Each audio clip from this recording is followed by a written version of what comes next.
We're on page 250, I believe, yes. And we're talking about a very interesting idea here, Moshe. We're talking about the difference between what's called Gan Eden, paradise, the Garden of Eden, right? Which is referred to in English as paradise, and Olam Haba, the world to come. Now, I didn't mention this yesterday, but when we talk about the world to come, we think about a spiritual world, the world to come. Well, actually, there's two opinions, Maimonides versus Nachmanides. In Hebrew, Rambam versus Ramban with a nun at the end. And the question is, what is the ultimate reward? You put tefillin on. You help make a minyan, Moshe, in the morning at the Chabad Shul in Fort Lauderdale. You get reward. What is that reward? Is it of a spiritual nature? Or is it actually of something physical in the physical world? And the question also is, what is the ultimate? The ultimate, is it to be in a spiritual domain where the soul, after it passes on to a higher world, it benefits and it blossoms, but it's all spiritual? Or is the ultimate to come back through the resurrection of the dead, which is, by the way, one of the 13 principles? Ani Mamin, I believe, just like I believe in one God, I believe in the resurrection of the dead. That one day our body, which passes on at a certain time, will be resurrected vis-a-vis the coming of the Moshiach. It's actually one of the first stages before the actual final stage of Mashiach. This is explained in Maimonides, in the Laws of Kings, Hilchos Malachim. So is that the ultimate? Ramban says yes, and Ramban says that is what's meant by Olam Haba. Olam Haba there's the Olam Haba, which is the spiritual world to come, but that's not the ultimate. The ultimate is the Olam Haba vis-a-vis the resurrection of the dead. Chassidus Chabad and Chassidus in general follows that opinion, and you can see it here in this chapter 17, because the Alter Rebbe here speaks about a verse in Psalms, in Tehillim, which refers to a certain mitzvah, Rechava mitzvoscha ma'od, broad, is very broad is this mitzvah. Which mitzvah is it? It should really, when you read it, it refers to all mitzvahs. The Alter Rebbe says, no. It refers specifically to the mitzvah of tzedakah. The giving of charity, mitzvah of tzedakah, is referred to as the broadness. Somehow the reward, the accomplishment is of a different nature and category than the reward for putting on tefillin and eating kosher and then respecting parents. It's all great stuff, important things, mitzvahs. But the term rechava mitzvoscha miyoid, your mitzvah is very broad. That refers to tzedakah. Says the Balatanya, this is, you could say, the difference between the experience in paradise and Gan Eden, and the world to come. The Gan Eden is a wonderful, it's like, I like the word, a fascination. Imagine you go to the king's palace, okay, where you have all kinds of side chambers till you get to the king's room with his throne and everything else, right? In order to get there, you pass all kinds of chambers, the chamber of art, the chamber of education, all kinds of different government offices. You go into the chamber of art and you see Picasso's, Rembrandt's, Moshe Braun, our colleague, is a sofer and an artist, and he mamash has beautiful stuff, right? Great, it's all good. But it's a fascination. Compared to the king, All of that is only a fascination. When you get to the king, you don't necessarily have art, you don't have culture, you don't have education and all the other sophisticated, fascinating things, but you got the king. And if you have the king, you don't need any more. You know why? Because he's the king. And whatever you want, you get from the king, as long as you ask, like a mensch. Using this as an analogy, the Alter Rebbe doesn't employ this parable. This is my own, based on other places. We could say this is the difference, Velvel, between Gan Eden and Olam Haba. Gan Eden is a fascination. It's a great fascination. And when you're in the throes of a fascination, it's hard to come out of it. You want to be there, Avram, more and more. It's so great. It's so fascinating. Right? You have to kind of remove yourself. You have to do something to remove yourself from the fascination and have the brain space and the knowledge and the focus that there's something even greater that's not fascinating, but it's the essence.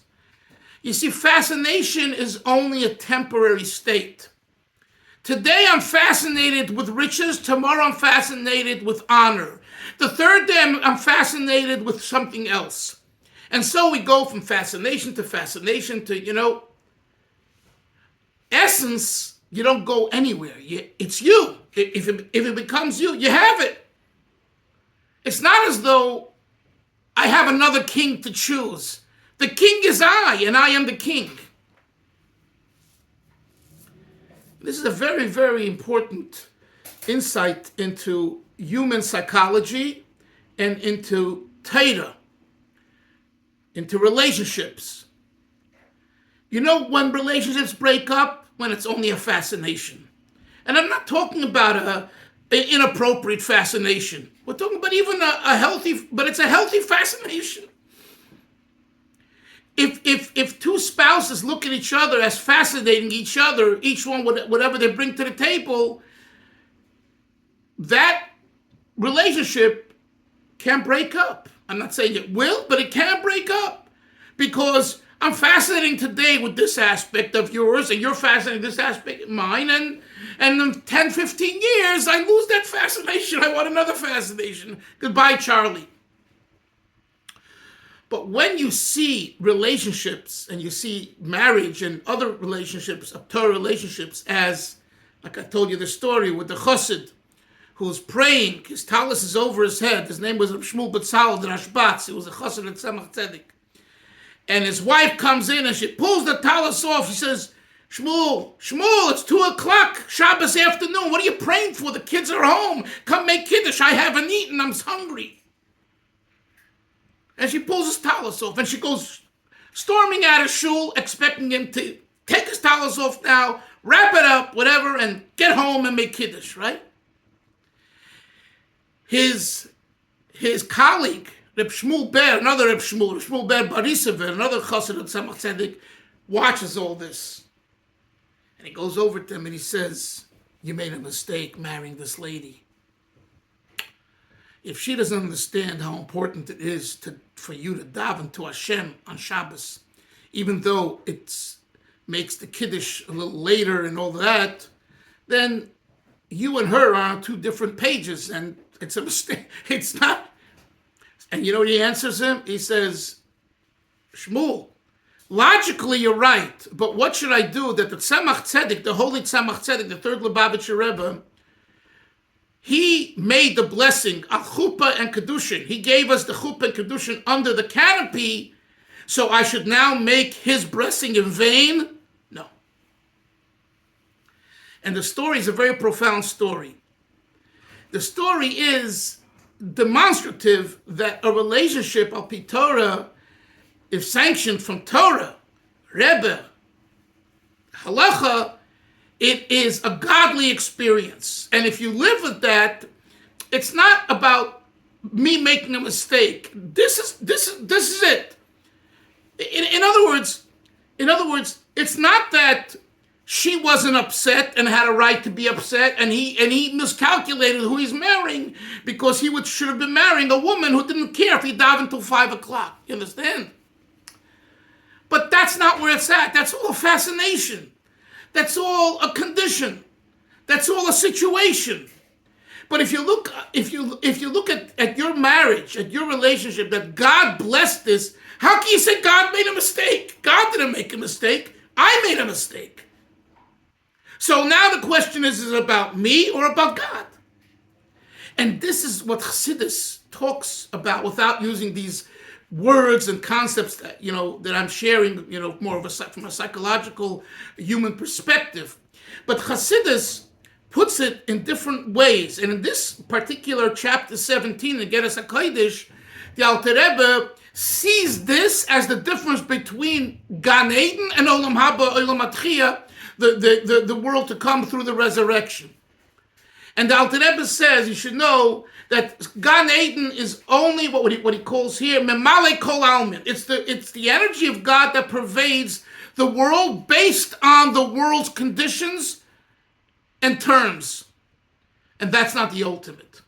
In other words, the Memale Kol Almin is different for Avram and Moshe and Velvel, myself and Yoini and Isser, because each of them are different. And that's one truism and one experience, Gan Eden. And that's why Velvel's Gan Eden and my Gan Eden got, when the time comes, is two different Gan Edens. When it comes to Olam Atchiyah, the resurrection is the same for everybody. There's no difference in the resurrection of the dead from the kind of the low life or the big rabbi. Everyone's being resurrected. You understand this, sir? In the Nakuda of Tchias HaMesim, there's no difference. Why? Says the Alter Rebbe here, because it comes from Sovev Kol Almin. Sovev Kol Almin is the encompassing light, and he says right away, it doesn't mean it's not here. It means that the energy is not based on and created by the recipient. Rather, it's from God's perspective, shining into the world. Anyone can pick it up. And the Moshe, the example Chassidus gives is the sun. I'm looking out the window, I see the sun. The sun, and I see the garbage man outside picking up the garbage on Wednesdays. Guess what? The sun's shining on the schmutz, on the garbage. The same sun that warms up someone at the beach over there or wherever you are, and it's warm, it's comfy, right? Right here we got 20, 25 degrees now, and probably got 50, 60 in Fort Lauderdale or in Eretz Yisrael, right?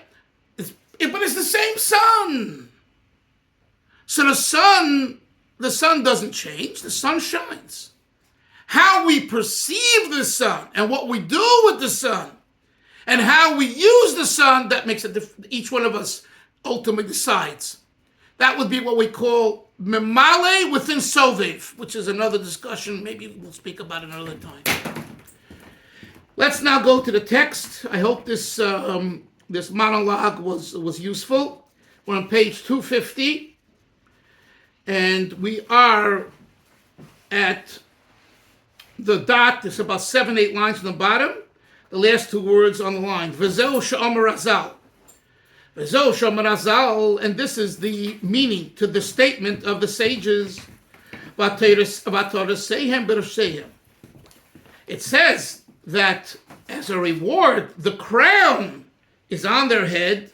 V'nenim chuli, and they enjoy, they benefit. It says miziv hashchina, from the ray of the divine presence.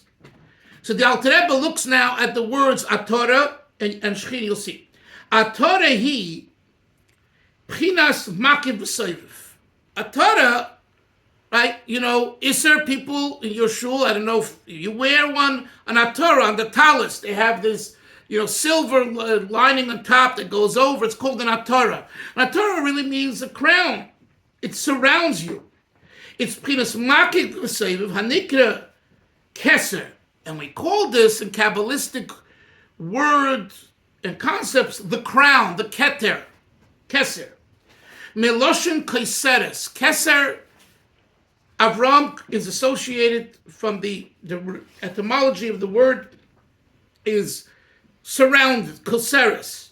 V'hu p'chinas memutza, and keser is an intermediary, hamechaber ha'oris ha'maitzel einsav baruch hu, that brings together, that joins together an emanation of the emanator, the infinite God, lahanitzolim, to the emanations, ula'osid yoyer v'tizgale b'olam hazeh, and in the future when Mashiach will come, this will be revealed in this world, l'chol tzadikim, to all the righteous ones, sheyekumu b'tchiyah, that will be erected, will stand up by the resurrection.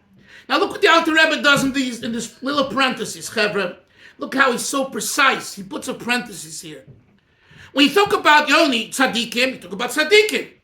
The Alter Rebbe says, no. Don't walk away from here thinking that this is only going to be for tzaddikim. Velvel.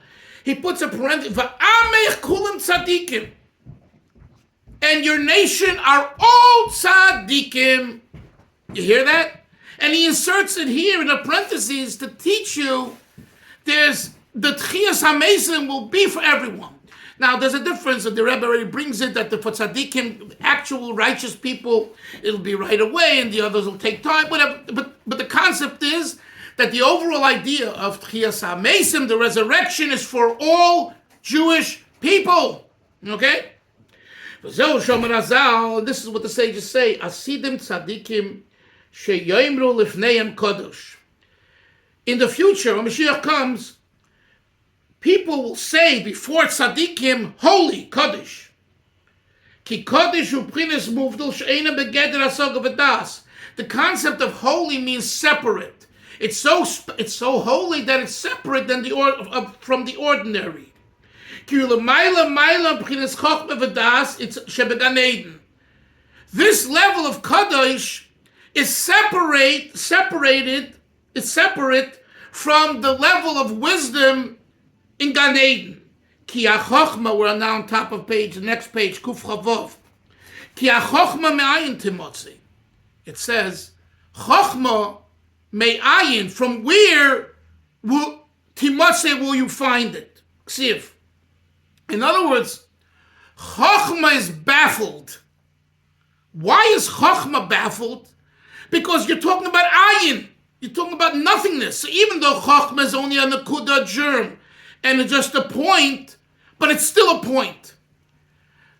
Chachma compared to Keser is me'ayin. That's what he says. Hu b'chinas Keser Elyon anikra ayin b'Zohar HaKodesh. This refers to Keser Elyon, supernal crown, which is called in the Zohar HaKodesh ayin, nothing. V'ashpe'osa v'ha'oresa b'chinas gilui. And it's revelation. Hu dafke k'shanashov metislabash beguf. Where will the ultimate experience this ayin? When our soul encloses itself in a body. Beguf zach, in a refined body, tzach and clear.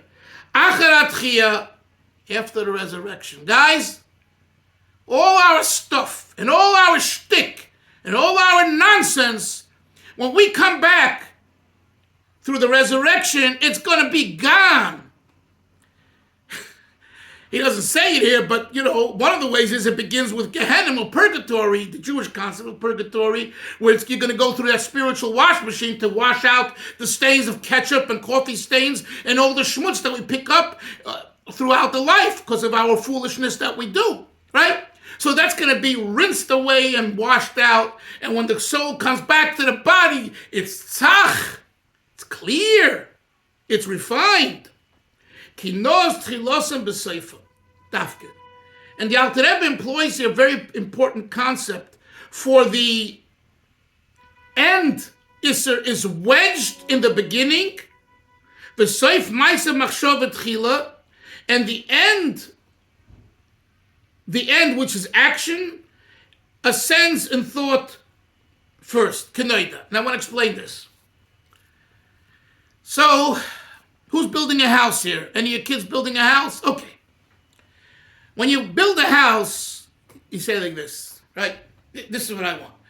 I want to have a property where I can have a large museum, a great pool to do my exercise, to entertain people, and a large library of books and svarim. Where am I going to have it? How am I going to have it? It's a dream, right? But what's the dream consist of when you think about it initially? The ultimate end. You envision what you want at the end. Then you have to get to it. Where's the money for it? How am I going to finance it? Who's going to be the contractor and the architect? Soif Maisa, the end, the action, the bottom line, how it ascends first in thought. So what comes first in machshava is the end product. But to get to it, you have to go through all the steps. Alter Rebbe employs this, and so the Chassidus says, this idea of the end, it's wedged. Seif Ma'aseh no'utz tchilosam besofan v'sofam betchilosam. This is it's a phrase that's used a lot in Chabad Chassidus. The ultimate of the Tchias HaMesim, it's the ultimate. So even in the initial stages, in the initial stage, when Hashem decided and wanted and created a world, his ultimate is not the angels, not the souls, not the celestial beings. His ultimate is the final product, Tchias HaMesim, a soul being in a body. That's the objective. And that's the objective I've run for us in our life too. We have to go through the phases. And we go through many phases. Whether we understand why, we don't understand, we go through phases. But we have to know that the ultimate is the end phase, which is a soul in a body in the time of Mashiach. That is the end, and that kind of drives those phases, even though consciously maybe we were unaware of it. So the Alter Rebbe uses this to explain his idea over here, that Gan Eden is ultimately for the purpose of Olam Haba. That's the connection here. Let's continue. So look what he says. You can't reach this level just like you can't have the final house, that beautiful house that you're dreaming of, until you have the finances and the money and the architect and the contractor. It don't work any other way.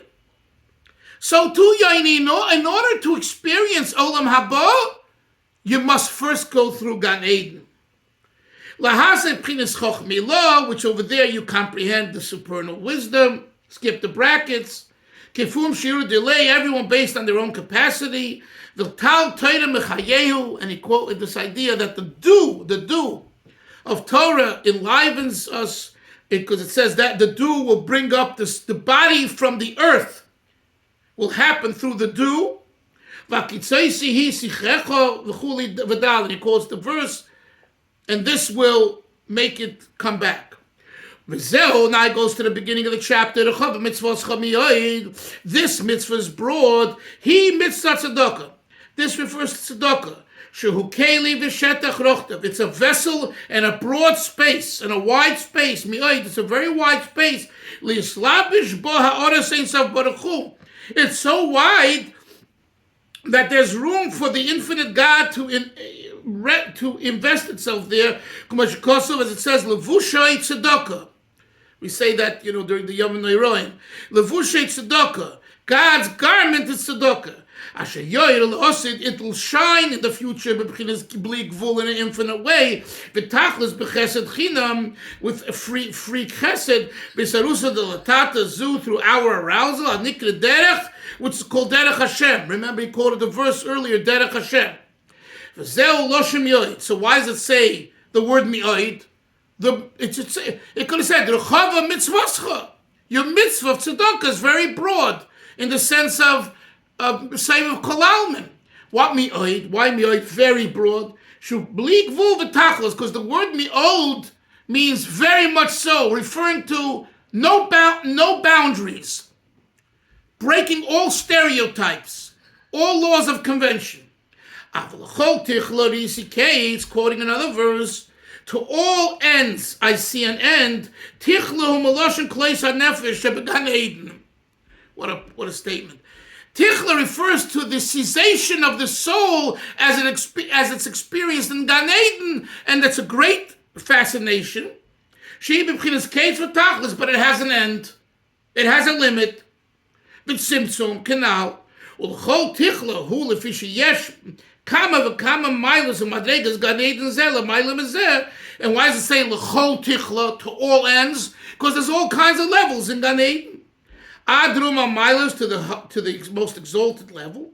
Mashkosov Bilikuti Ashas mi Arizal is explained in the Sefer, in the book Likuti Ashas from the Holy Arizal. Befirish Maimon Azal, where he explains the saying of the sages, quote, Talmidei Chachamim ein lam nucha. Scholars, Talmidei Chachamim, Jewish scholars, don't have rest, not in this world, not in the world to come. She'olam tamid, they're always climbing madrega from level to level. Basogas haTorah, by comprehending Torah. She'ein lo sof, which has no end to it. Ad acherat chiyah. When will the Talmidei Chachamim have rest? Moshe, when will come the resurrection. She'yehei lehem hamnucha, they'll have rest. Why? Because then they'll experience not the fascination, but the essence. Chevra, tomorrow we will, in Mitzvah Hashem, begin chapter 18. Chai, have a great day, everyone. Sei gesund. Shalom. Thank you. You're welcome.